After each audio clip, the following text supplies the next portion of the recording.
Reporting from Arkham Asylum, this is Gotham Rogues. In this video we take a look at the comic book storyline Batman, the Riddle Factory.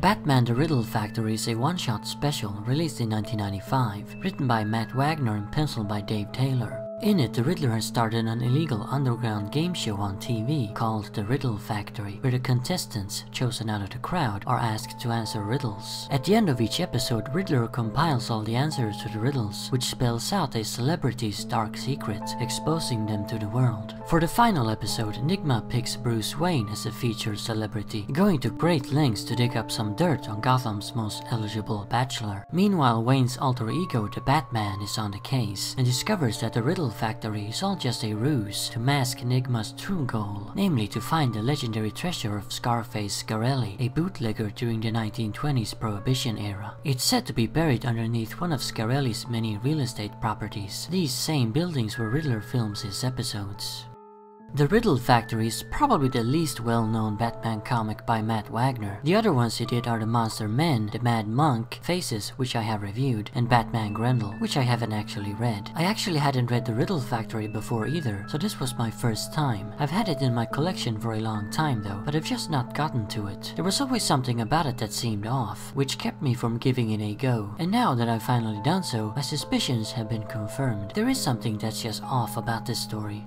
Out of all the Wagner Batman stories, the ones I've read that is, the Riddle Factory is probably the weakest. It's also the only one that wasn't drawn by Wagner himself. But anyway, the problem in my opinion is the Riddler's scheme. It's so convoluted and unnecessarily complicated, even for the Riddler that is. All he's after is a hidden treasure. Was it really necessary to do the whole game show thing? And what's up with exposing all these celebrities? I don't really get the point of that. Why is Enigma doing all of this? I mean, yeah, he's doing the show to attract Batman and Gotham's attention, taunting them, cluing them in on his caper. That's what he's all about after all. But why not do it the usual way by sending the police a riddle? Why stage a game show? Enigma does seem to really want the treasure too, like that's his main motivation in this story, getting Scarelli's hidden loot, not battling Batman in a game of wits. That seems to be more of a secondary importance to Enigma here. Don't get me wrong, I love the idea of Riddler being the host of an illegal game show. That's a perfect plot for the character. Questions, quizzes, puzzles and riddles are after all his big thing. Enigma is also a total diva who's obsessed with getting attention. I just feel that it's done under the wrong circumstances in this story. I think the game show should have been it, and maybe it could have planned to capture Batman and put him in the show. The whole lost treasure thing should have been taken out in my opinion. This way the comic would have been much better, and maybe even ranked in my top 5 Riddler stories. It's not a bad story though. I do really like the characterization of Enigma. He's portrayed as a very eccentric, charismatic oddball. He also does several monologues where he tells us stories from his childhood that may or may not be true, because they seem kinda over the top. It reminds me a bit of when Heath Ledger's Joker told stories about his background in The Dark Knight. One thing I don't like about Wagner's Riddler portrayal though is this goofy laugh that the character constantly does. It's reminiscent of Jim Carrey and Frank Gorshin's zany Riddlers, and I'm not too crazy about seeing that in the comics. I prefer him being more cool, a la the animated series. But since it's only in text, it's not the worst thing. If this was an animated movie instead, it probably would have been really annoying to hear that laugh over and over.